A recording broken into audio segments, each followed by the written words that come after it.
Oke, hello semua. Jadi kita sambung masih lagi bab 6, sokongan pergerakan dan pertumbuhan. Oke, masih standard kandungan 6.1 iaitu sokongan pergerakan dan pertumbuhan haiwan. Jadi kita akan lihat standard pembelajaran yang seterusnya.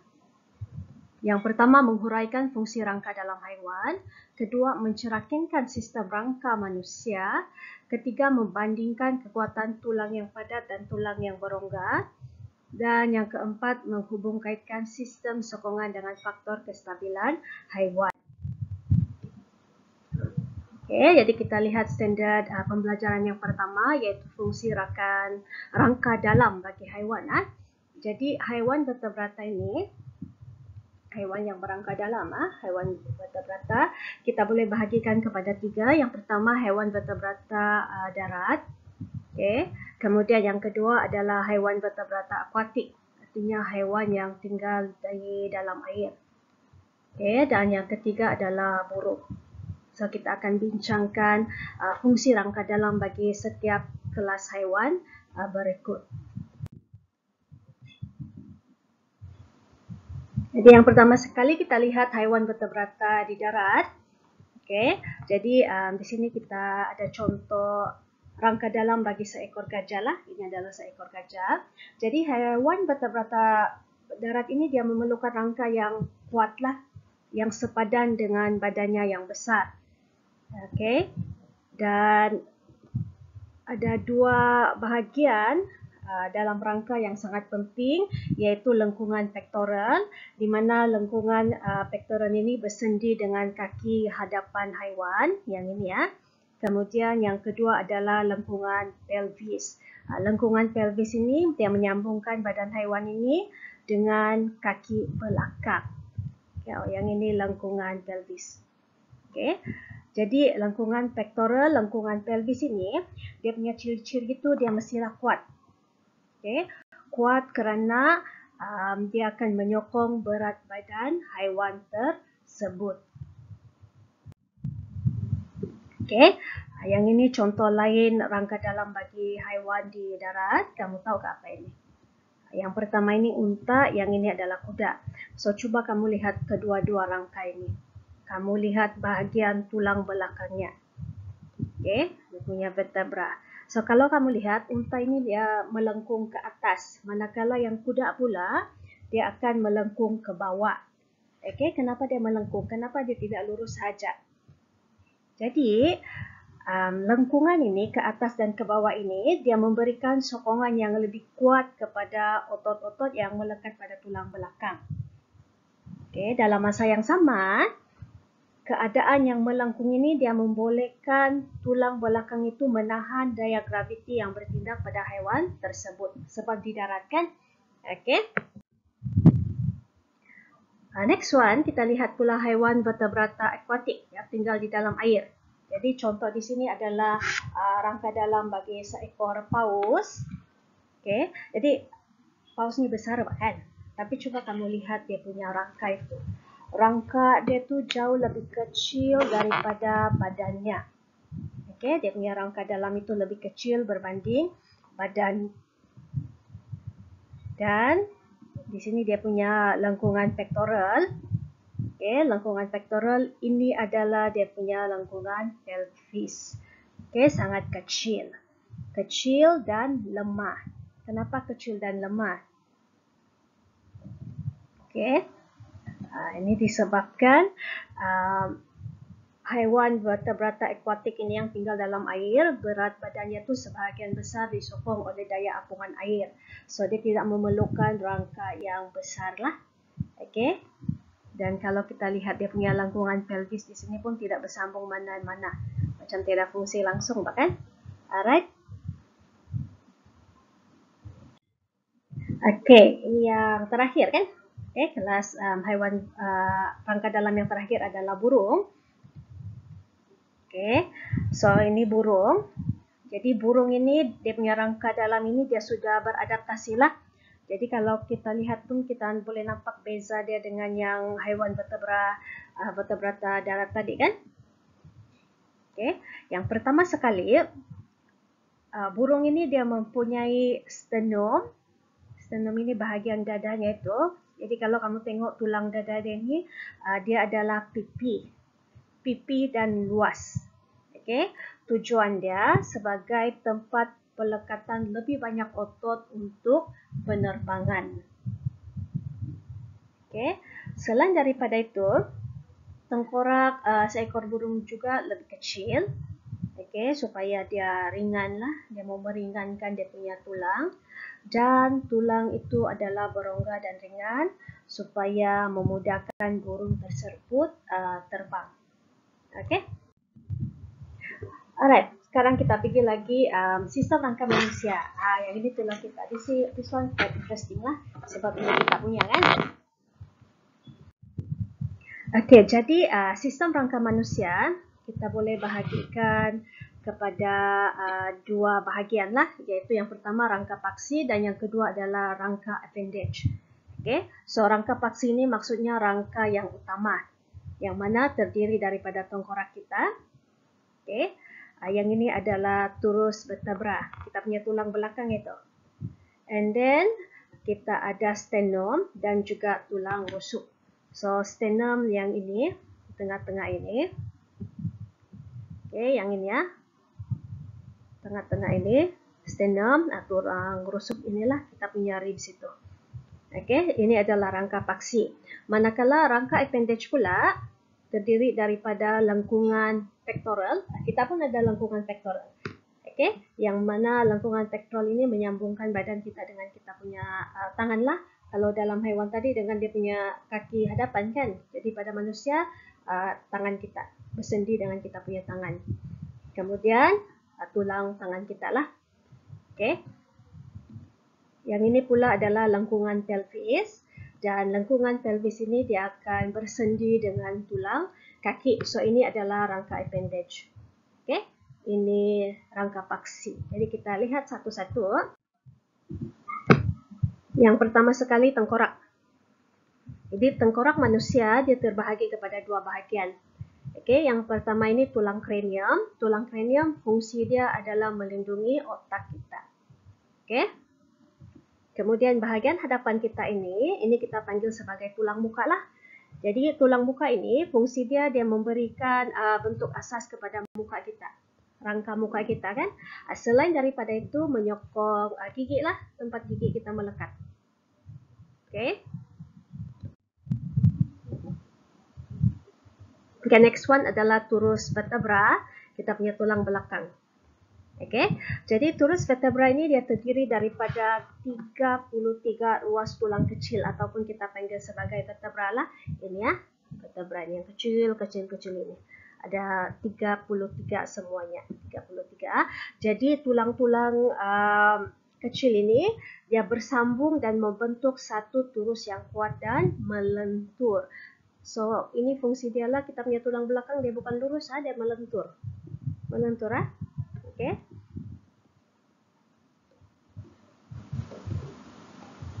Jadi antara fungsi turus vertebra ini, fungsi yang paling penting itu dia melindungi saraf tunjang lah, selain daripada membantu kita bergerak. Okey, jadi sekarang kita lihat tulang rusuk dan sternum. Masih lagi rangka paksi. Okey. Jadi tulang rusuk dan sternum.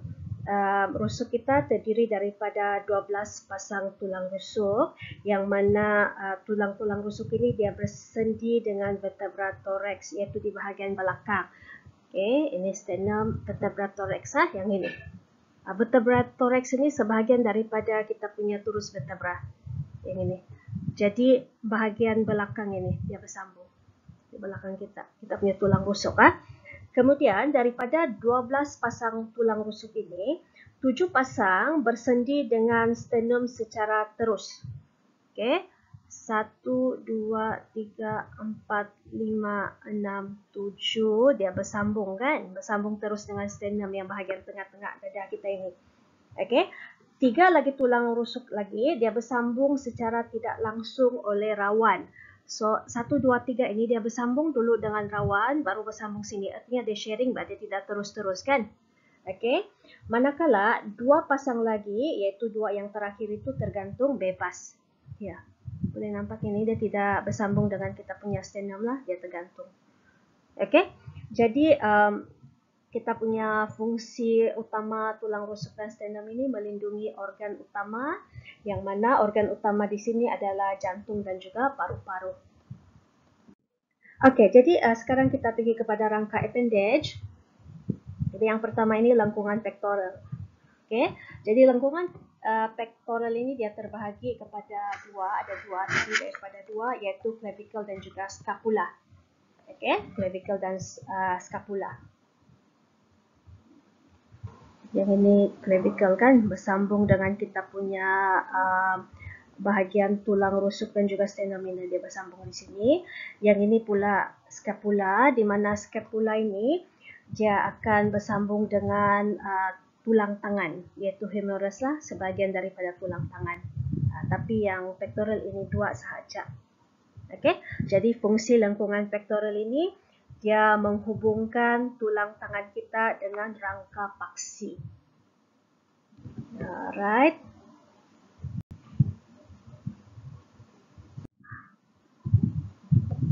Kemudian tulang tangan yang bersambung dengan rangka kita punya lengkungan pectoral tadi. Jadi ini adalah tulang tangan, dia terdiri daripada humerus. Okey, humerus ini hujung dia berbentuk bulat lah, berbentuk bulat dan bersendi dengan lengkungan pectoral. So berbentuk bulat supaya mudah untuk kita bergerak ya. Kemudian kita ada di sini adalah ulna dan radius yang ini ya. Ulna dan radius. Kemudian di sini adalah carpus. Carpus ini kita punya pergelangan tangan. Okey, carpus pergelangan tangan. Metacarpus ini kita punya tapak tangan. Ini tapak tangan. Kemudian phalanx adalah kita punya jari. Okey, jadi dia bersambung-sambung ah. Okey. Jadi kamu boleh sambil cek kamu punya tangan sendiri ini. Ini senang ya sebab dia punya BBM itu kita lah sendiri, kita boleh rasa tulang-tulang kamu itu. Next one adalah lengkungan pelvis. Ini ya lengkungan pelvis. Okay, di mana lengkungan pelvis ini dia bersendi dengan rangka paksi. Okay, yang sini kan rangka paksi. Rangka paksi kita punya turus vertebra. So dia bersendi, ini adalah lengkungan pelvis. Dan lengkungan pelvis ini dia terdiri daripada sepasang tulang punggung. Okey, tempat kamu duduk ini tulang punggung kamu. Jadi pelvis dia menyokong berat badan manusia. Dalam masa yang sama melindungi organ lah. So organ apa yang ada di sini? Yang pertama kita punya pundi kencing. Dan yang kedua itu organ pembiakan lah.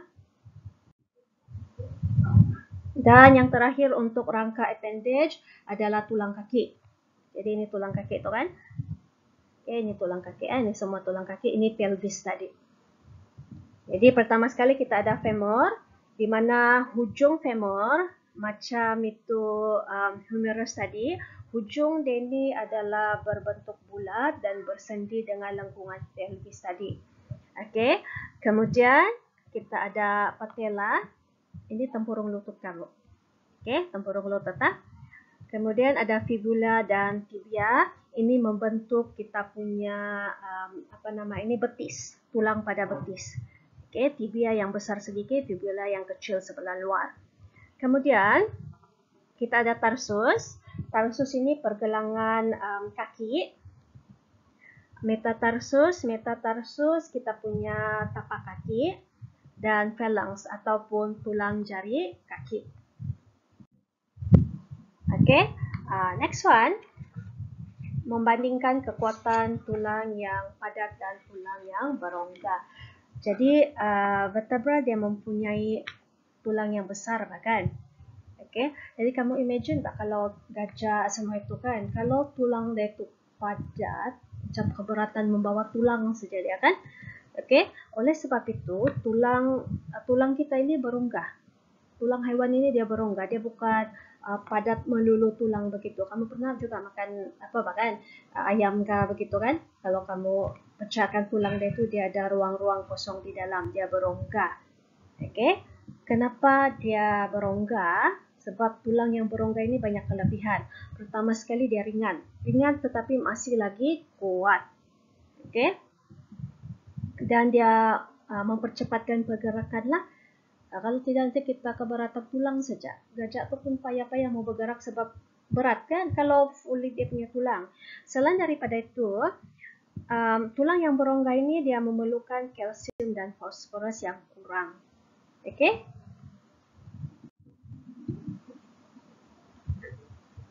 Next one, sistem sokongan dengan faktor kestabilan.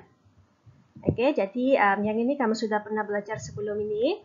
Terdapat dua faktor kestabilan. Yang pertama adalah pusat graviti, di mana semakin tinggi pusat graviti itu, dia punya kestabilan itu semakin kurang.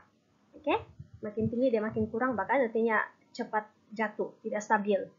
Dan faktor yang kedua adalah luas tapak, yaitu apabila luas tapak itu semakin besar, dia menjadi lebih stabil. Dan sebaliknya lah, kalau tapak itu kecil, dia semakin kurang stabil.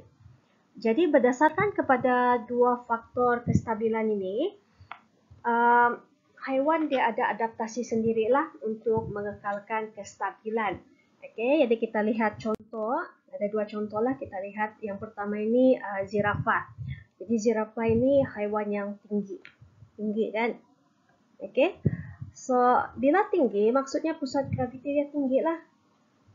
Kan? Jadi bila pusat graviti tinggi, dia kurang stabil. Jadi cuba kamu imagine macam mana kalau dia mau minum air. Kalau dia makan daun, okey lah, tidak masalah kan, sebab daun yang dia makan itu tinggi-tinggi bahkan. Tapi cuba kalau dia mau pergi minum air, takkan mau pakai straw kan.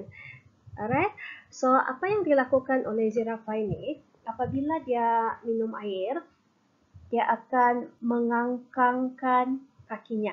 Dia bagi kangkang.